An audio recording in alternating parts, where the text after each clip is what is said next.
क्या आप ऐसे गांव के बारे में जानते हैं जो पूरी की पूरी नदी में समा गई है? यहाँ भी था कभी बहुत बड़ा गांव और गोस्वामियों का राज। कहा जाता है कि जो यहाँ के गोस्वामी थे जमींदार, उनके पास बीघे में नहीं ना जाने कितने एकड़ में जमीन थी। ये बात है 1999 की, जब पूरा गांव नदी में तबाह हो गया।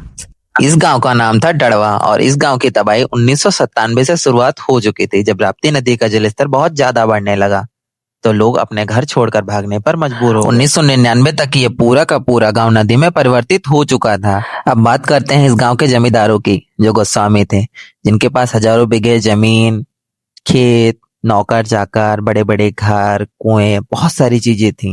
लेकिन इस बाढ़ ने उनकी हुकूमत को भी खत्म कर दिया। अब बचा है ये वीरान पड़ी जमीनें और इस बंजर जमीन में बहती हुई शांत राप्ती नदी, जो बता रही है कि कभी यहाँ हंसता खेलता गांव हुआ करता था। सब कुछ तो खत्म हो चुका था, लेकिन ये मंदिर आज भी वहां है, नदी के किनारे।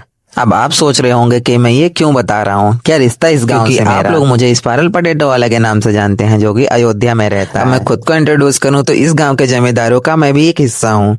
मेरे बाबा स्वर्गीय मधुसूदन गिरी के बड़े बेटे का इकलौता वारिस। मेरा पूरा नाम गोस्वामी विशाल गिरी है। आज हमारे पास बहुत जमीनें हैं जो इस नदी में है। ये नदी भी हमारे जमीन में बह रही है। मेरा जन्म गुजरात में हुआ था। जब मैं पहली बार अपने गांव 2008 में आया था, तब ये सब कुछ खत्म हो चुका था।